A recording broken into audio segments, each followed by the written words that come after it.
Imaginez un instant, il y a près de 2400 ans, un homme a montré au monde entier comment on peut faire face à sa propre mort. Et pas n'importe comment, avec un calme, une lucidité, une dignité qui, encore aujourd'hui, nous laisse sans voix. Cet homme, bien sûr, c'est Socrate. Et ces dernières heures, telles que Platon nous les raconte dans le Phédon, c'est bien plus qu'un simple texte philosophique. Non, c'est une véritable étude de cas absolument fascinante sur la manière de regarder la finitude droit dans les yeux.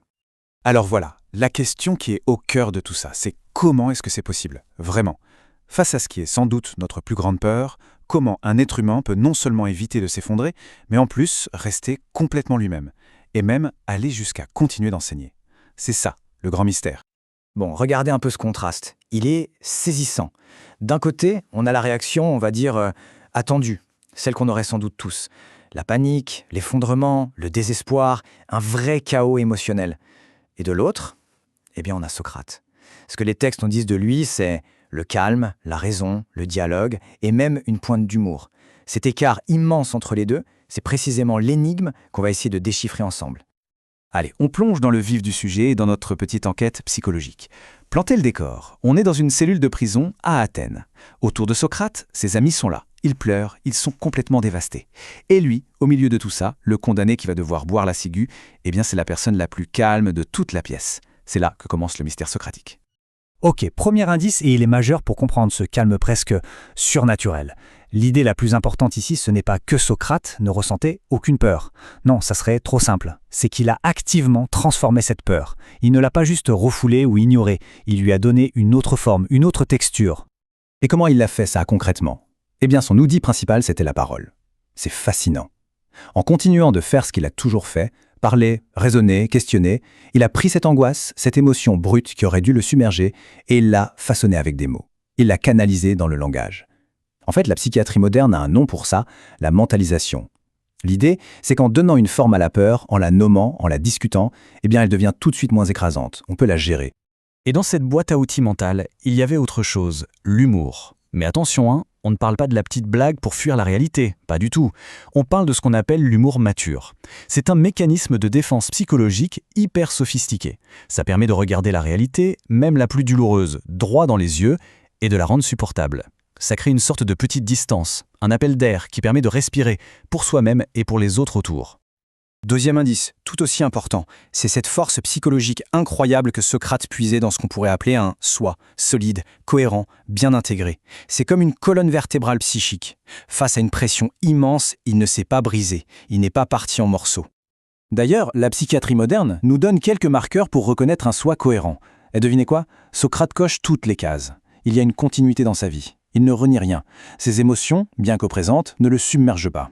Et surtout, sa capacité à penser clairement, même sous un stress extrême, reste totalement intacte. C'est pour ça que le fait qu'il continue à philosopher jusqu'au bout, ce n'est pas du tout une fuite. Au contraire, c'est la preuve ultime de cette solidité intérieure. Il reste Socrate jusqu'à la dernière seconde. Et tenez, il y a un détail qui illustre ça à la perfection.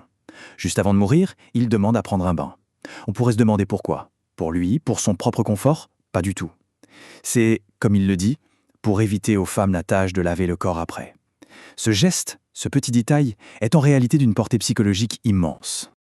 Et là encore, ce geste a un nom aujourd'hui en psychiatrie, ça s'appelle la réflexivité intersubjective. C'est un peu technique, mais l'idée est simple. C'est la capacité de continuer à penser aux autres, à se mettre à leur place, même quand on est soi-même au cœur de la tempête. Ça nous montre un Socrate qui n'est pas du tout replié sur sa propre angoisse, mais qui reste ouvert, connecté aux autres, vraiment jusqu'au tout dernier moment. Allez, troisième et dernier indice. Et pour celui-ci, on change un peu de perspective. On quitte la psychologie pure pour aller voir du côté de l'anthropologie. Parce que ce que Socrate a fait, ce n'est pas seulement gérer sa mort de l'intérieur. Il lui a aussi donné une forme, un sens, de l'extérieur. Il l'a structuré, symboliquement. En fait, si on prend le modèle des rites de passage, celui de l'anthropologue Arnold von Gennep par exemple, ça colle parfaitement. On a les 3 étapes. D'abord, la séparation. Il est en prison, coupé du monde de tous les jours. Ensuite, une phase qu'on appelle liminale, une sorte d'entre-deux. C'est tout ce grand dialogue final sur l'âme. Il n'est plus vraiment du monde des vivants, mais il n'est pas encore mort. Et enfin, l'intégration. Sa mort devient un message, une leçon pour sa communauté. Ce n'est plus juste une fin, c'est une transmission. Et le point clé, il est là. En faisant de sa mort un rituel, Socrate a complètement repris le contrôle de l'histoire. Il n'est plus la victime passive d'une condamnation de l'État, non. Il devient l'acteur principal de son propre enseignement final. Il transforme ce qui devait être une exécution brutale en un modèle culturel de ce qu'on pourrait appeler la belle mort. Une mort qui a du sens, qui est vécue avec dignité. Voilà, on a maintenant toutes nos pièces du puzzle. Il est temps de les assembler pour résoudre notre mystère de départ. Alors, comment Socrate a-t-il fait pour affronter la mort avec ce calme incroyable ? Eh bien, la solution tient en 4 mots-clés. D'abord, la mentalisation. Il a transformé sa peur en pensée, en dialogue. Ensuite, la cohérence. Son moi était suffisamment solide pour ne pas se briser sous la pression. Puis, la ritualisation. Il a donné un cadre, un sens symbolique à l'événement. Et enfin, la transmission. Il a fait de sa propre mort une dernière leçon, un dernier cadeau à ses disciples. Sa mort avait un but. Et finalement, la leçon ultime de toute cette histoire, elle est là.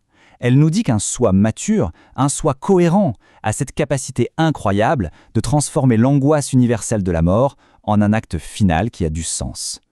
Ce n'est pas juste un concept abstrait, c'est cette capacité très concrète de faire face à la fin sans perdre son humanité. Et même de transformer cette fin en un dernier geste, un geste de transmission, un geste de générosité. Au fond, Socrate ne nous a pas seulement montré comment vivre une vie qui vaut la peine d'être vécue. Il nous a aussi montré comment la conclure. Et ça nous renvoie à une question, plus à propos de lui, mais à propos de nous tous. Si chaque vie est une histoire qu'on écrit jour après jour, quelle sera notre dernière phrase ? La façon dont Socrate a rédigé la sienne, en tout cas, est une leçon qui, des siècles plus tard, continue de résonner.